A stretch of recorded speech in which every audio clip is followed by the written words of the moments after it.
নমস্কার বন্ধুরা, আমি সুস্মিতা। আমার পেটুক বাঙালি ইউটিউব চ্যানেলে আপনাদের সকলকে স্বাগত জানাই। গরমের অন্যতম সবজি হলো এঁচোড়। এটা খেতে কে না ভালোবাসে। এঁচোড় ঠিক মতো রান্না করতে পারলে এটি মাংসের স্বাদকেও পিছনে ফেলে দেয়। এঁচোড়কে তো সেই জন্যই আমরা নিরামিষ মাংস বলে থাকি। এঁচোড় দিয়ে নানান রকমের সুস্বাদু পদ রান্না করা যায়। এঁচোড় চিংড়ি কিংবা এঁচোড়ের ডালনা তো অনেকেই করেন। এবার জেনে নিন মাংসের মতো সুস্বাদু এঁচোড়ের আরও একটি পদ, যার নাম এঁচোড়ের কোফতাকারি। এই এঁচোড়ের কোফতাকারি বানানো খুবই সহজ ও স্বাদও অতুলনীয়। একবার বানালে গরম গরম ভাতের সাথে সবাই চেটেপুটে খাবে। চলুন তাহলে রেসিপিটি দেখে নিন।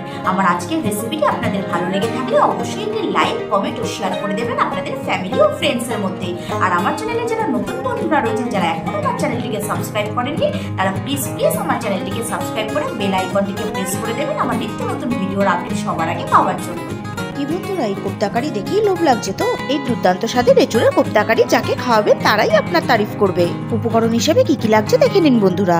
নিয়েছি কচি দেখে একটা গোটা এঁচোড়, পেঁয়াজ বাটা, টমেটো পিউরি, চালের গুঁড়ো, টক দই, বেসন, আদা রসুন বাটা, পেঁয়াজ কুচি, লঙ্কা কুচি, বাদাম, গোটা গরম মশলা, কস্তুরি মেথি, ধনেপাতা কুচি, ঝাল লঙ্কার গুঁড়ো, কাশ্মীরি লঙ্কার গুঁড়ো, গরম মশলার গুঁড়ো, চিনি, নুন, হলুদ গুঁড়ো, জিরে গুঁড়ো, ধনে গুঁড়ো, ঘি ও সাদা তেল। চলুন তবে রান্নাটা শুরু করা যাক। দেখুন আমি এঁচোড়টা কেটে নিয়েছি। এঁচোড়টা বেশ শাঁসালো আছে।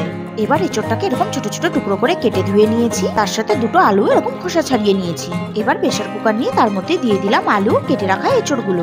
এবার দিলাম সামান্য নুন, দিলাম সামান্য হলুদ আর পরিমাণ মতন জল। এবার সেদ্ধ হওয়ার জন্য এটাকে ঢাকনা দিয়ে ঢেকে গ্যাসে বসিয়ে দিলাম। দুটো তিনটে সিটি পড়তেই গ্যাস বন্ধ করে প্রেসার কুকার খুলে জল ঝরিয়ে এঁচোড় আলুকে ঠান্ডা হতে দিলাম। দেখুন এঁচোড়গুলো মোমের মতো গলে গেছে।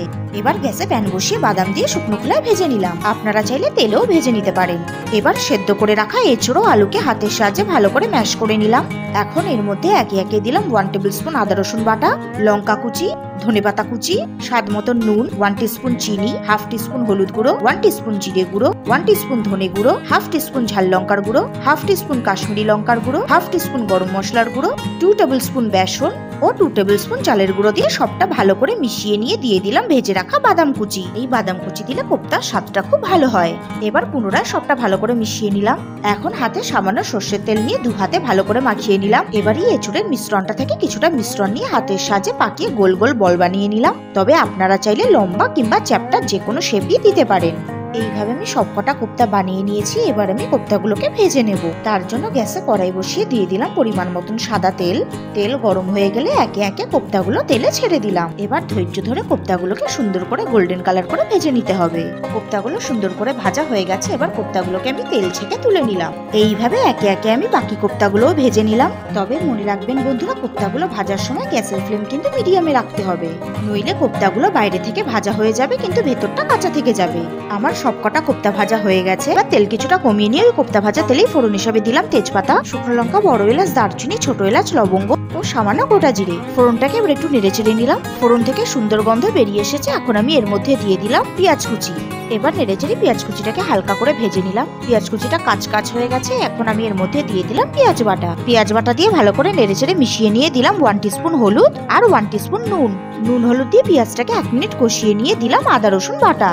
এবার আদা রসুন বাটা দিয়ে কষাতে থাকবো যতক্ষণ আদা রসুনের কাঁচা গন্ধ চলে যাচ্ছে। এবার আমি এর মধ্যে অ্যাড করব টমেটোর পিউরি। টমেটোর পিউরি দিয়ে আরো 2 মিনিট মিডিয়াম ফ্লেমে কষিয়ে নিলাম। দেখুন বন্ধুরা কি সুন্দর তেল ছেড়ে দিয়েছে।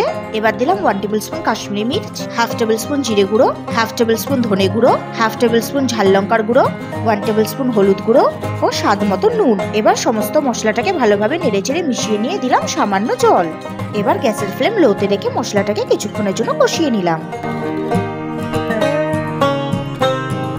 এবার এর মধ্যে অ্যাড করলাম 2 টেবিল স্পুন ফ্যাটানো টক দই। এবার টক দই দিয়ে আরো কিছুক্ষণ কষিয়ে নিলাম।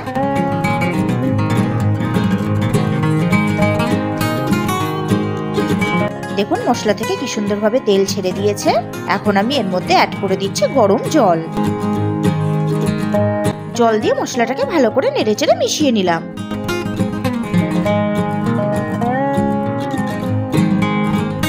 এবার ঢাকনা দিয়ে ঢেকে দিলাম যতক্ষণ না গ্রেভি ফুটে উঠছে। ফিরে আসছে 3 মিনিট বাদে। গ্রেভি ফুটে উঠেছে। এবার ঢাকনা খুলে ভেজে রাখা এঁচোড়ের কোফতাগুলো দিয়ে দিলাম। কোফতাগুলো দিয়ে আলতো হাতে নেড়েচেড়ে গ্রেভির সাথে মিশিয়ে নিলাম। এই সময় বেশি জোরে জোরে নাড়বেন না, নইলে কিন্তু কোফতাগুলো ভেঙে যেতে পারে।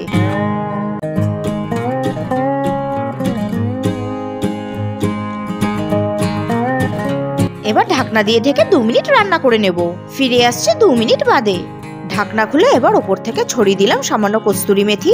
এই কস্তুরি মেথি কিন্তু গ্রেভির স্বাদকে আরো বাড়িয়ে তোলে।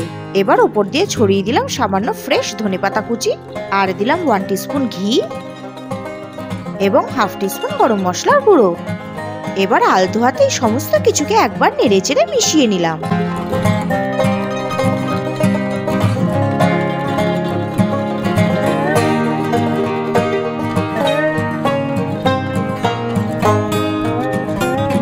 ব্যাস, আমার এঁচোড়ের কোপ্তা কারি রেডি।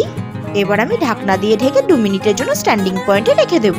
ফিরে আসছে 2 মিনিট বাদে। এবার ঢাকনা খুলে এটাকে গরম গরম সার্ভ করে নেওয়ার পালা। আহ, কি সুন্দর গন্ধ বেরিয়েছে বন্ধুরা।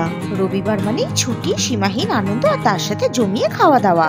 তাই রবিবারের বিশেষ লাঞ্চের মেনুতে রাখতে পারেন এই দুর্দান্ত স্বাদের এঁচোড়ের কোপ্তা কারি রেসিপিটি একবার এই পদ্ধতিতে বানিয়ে ফেলুন, ছোট থেকে বড় সবাই আঙুল চাটতে বাধ্য হবে। তাই বন্ধুরা, এঁচোড়ের সিজন থাকতে থাকতেই আপনারাও বাজার থেকে কচি এঁচোড় কিনে এই রেসিপিটি তাড়াতাড়ি বানিয়ে ফেলুন। আর আমাকে কিন্তু অবশ্যই কমেন্ট করে জানাতে ভুলবেন না আপনাদের রেসিপিটি কেমন লাগলো। চলছে বৈশাখ মাস, তাই বাইরের তাপমাত্রা একেবারেই খামখেয়ালি। কখনো রোদে পুড়িয়ে দিচ্ছে, আবার কখনো বৃষ্টি।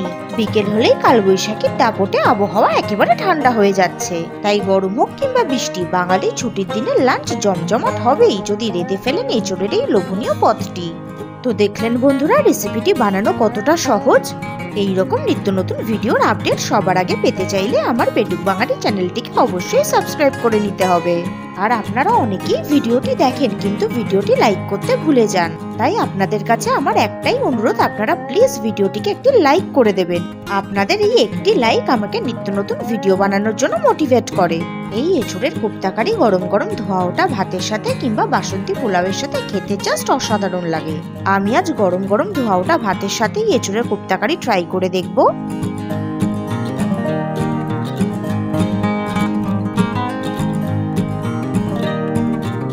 আমি এখন একটা কোপ্তা নিজে হাতে আপনাদেরকে ভেঙে দেখাচ্ছি। দেখুন কোপ্তাটা ভেতর থেকে কতটা সফট আর জুসি হয়েছে। এঁচোড় দিয়ে বানানো এঁচোড় চিংড়ির মালাইকারি, এঁচোড়ের কালিয়া, এঁচোড়ের বিরিয়ানির রেসিপি আমার চ্যানেলে অলরেডি রয়েছে, আপনারা চাইলে দেখে নিতে পারেন। আমি ভিডিওর লিংকগুলো ডেসক্রিপশন বক্সে দিয়ে রাখলাম। ভিডিওটি শেষ পর্যন্ত দেখার জন্য অসংখ্য ধন্যবাদ। আজকের মতো এই পর্যন্ত, তাহলে দেখা হচ্ছে আরো একটি নতুন পর্বে নতুন রেসিপির সাথে।